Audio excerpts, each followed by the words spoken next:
Assalamualaikum warahmatullahi wabarakatuh. Perkenalkan, saya Anissa Fitriani dengan NIM 2414301020 dari kelas STR Reguler 1 tingkat 2. Baik, di sini saya akan memberikan penjelasan sedikit tentang sistem informasi kesehatan dan sistem informasi manajemen rumah sakit. Sebelum mengetahui apa itu sistem informasi kesehatan, kita juga perlu mengetahui apa itu pengertian dari sistem. Nah, sistem itu sendiri adalah suatu kesatuan yang terdiri dari komponen-komponen yang saling berhubungan dan bekerja sama untuk mencapai tujuan tertentu. Yang kedua, kita juga harus mengetahui apa pengertian dari informasi. Informasi sendiri adalah data yang sudah diolah sehingga memiliki makna dan berguna untuk pengambilan keputusan. Kita akan lanjut ke sistem informasi, yang dimana sistem informasi adalah sebuah kombinasi antara manusia, perangkat keras, perangkat lunak, prosedur, dan basis data yang saling berinteraksi untuk mengumpulkan, mengolah, menyimpan, menyajikan informasi guna mendukung pengambilan keputusan. Baiklah, di sini kita masuk ke dalam sistem informasi manajemen rumah sakit. Sistem informasi manajemen rumah sakit adalah sebuah sistem informasi kesehatan yang ditetapkan di rumah sakit untuk mengelola data pasien, administrasi, keuangan, farmasi, laboratorium, hingga manajemen rumah sakit secara terintegrasi. Yang dimana tujuan utama dari SIM RS ini adalah untuk memberikan informasi yang cepat, tepat, dan akurat sebagai tenaga kesehatan dan manajemen. Juga ada meningkatkan efisiensi dalam pencatatan, penyimpanan, pengolahan data pasien maupun administrasi. Juga ada mengurangi kesalahan dalam pelayanan medis atau administrasi. Selanjutnya, yaitu mendukung pengambilan keputusan manajerial dan perencanaan strategi rumah sakit. Selanjutnya, kita akan membahas apa fungsi dari SIM RS itu sendiri. Ada 5 fungsi. Fungsi yang pertama ada fungsi operasional, yang kedua ada fungsi manajerial, yang ketiga ada fungsi strategis, yang keempat ada fungsi integratif, dan yang terakhir, yang kelima, ada fungsi pelaporan.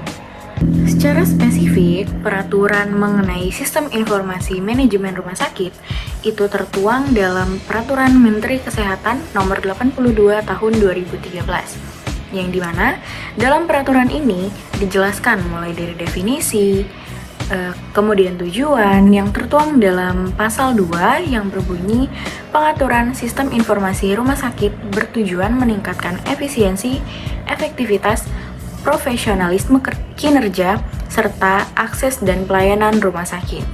Selain itu juga dijelaskan bahwa dalam Peraturan Pemerintah Nomor 82 Tahun 2013, yaitu siapa saja yang menjadi penyelenggara dari sistem informasi manajemen rumah sakit, hingga komponen-komponen apa yang harus ada dalam penerapannya.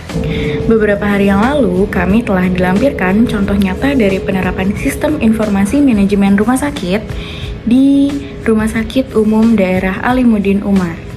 Sistem ini tidak hanya berkaitan dengan rekam medis saja, tetapi juga mencakup banyak sekali fitur penting, seperti antrian pasien, pemantauan ketersediaan darah, manajemen darah masuk, donor darah, hingga permintaan darah. Selain itu, ada juga fitur yang mengelola surat keterangan kematian, pemeriksaan uji cocok serasi darah, serta informasi rawat inap, yang dimana kita akan diberitahu dalam sistem tersebut ruangan mana yang kosong yang bisa ditempatkan oleh pasien yang akan melakukan rawat inap di sana. Pada bagian antrian pasien, kita dapat memilih salah satu pasien yang sudah terdaftar pada antrian dokter, yang dimana selanjutnya akan muncul berbagai data penting, seperti yang pertama itu ada rekam medis, yang berarti berisi seluruh riwayat kesehatan pasien, termasuk kunjungan sebelumnya, diagnosa, dan perawatan yang telah dilakukan. Yang kedua juga ada triase IGD yang digunakan di instalasi gawat darurat untuk mengklasifikasikan pasien berdasarkan tingkat kegawat daruratannya, sehingga tenaga medis dapat memberikan prioritas pelayanan dengan tepat. Yang ketiga juga ada asesmen keperawatan, yang dimana formulir ini khusus untuk mencatat hasil pengkajian awal keperawatan, kondisi pasien saat masuk, serta kebutuhan dasar pasien yang harus dipenuhi. Yang keempat, itu ada asesmen medis, yang berarti hasil pemeriksaan dokter, diagnosa dokter, serta rencana tindakan medis yang akan dilakukan. Lalu yang kelima, itu ada tindakan, yang dimana catatan-catatan dari tindakan yang sebelumnya telah dilakukan kepada pasien tersebut. Yang keenam, itu ada catatan pemeriksaan pasien terintegrasi atau CPPT, yang dimana berisi dokumen terintegrasi dari semua tenaga kesehatan seperti dokter, perawat, apoteker yang terlibat dalam perawatan pasien tersebut.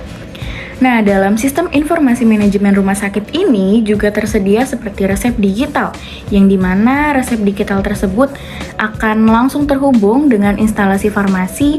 Jadi instalasi farmasi tersebut sudah langsung dapat mengetahui apa saja resep yang telah diberikan oleh dokter untuk pasien. Nah, dalam SIM RS ini juga tersedia dari rujukan pasien, yang dimana berisi data pasien yang akan dirujuk ke fasilitas kesehatan lain, termasuk alasannya juga nih kenapa pasien tersebut dirujukan ke fasilitas kesehatan yang lain. Yang paling terakhir adalah fitur selesai. Fitur selesai ini digunakan ketika pasien sudah selesai menjalani perawatan atau sudah pulang.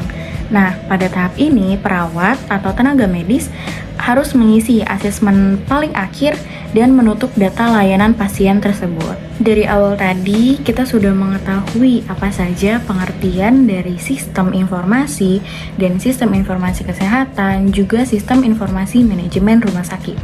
Nah, kesimpulannya, dengan adanya sistem informasi manajemen rumah sakit, seluruh proses pelayanan lebih mudah, cepat, dan terintegrasi. Pasien juga merasa lebih terbantu, tenaga medis lebih efisien, dan rumah sakit semakin modern. Bersama sistem informasi manajemen rumah sakit, kita wujudkan pelayanan kesehatan yang lebih baik untuk semua.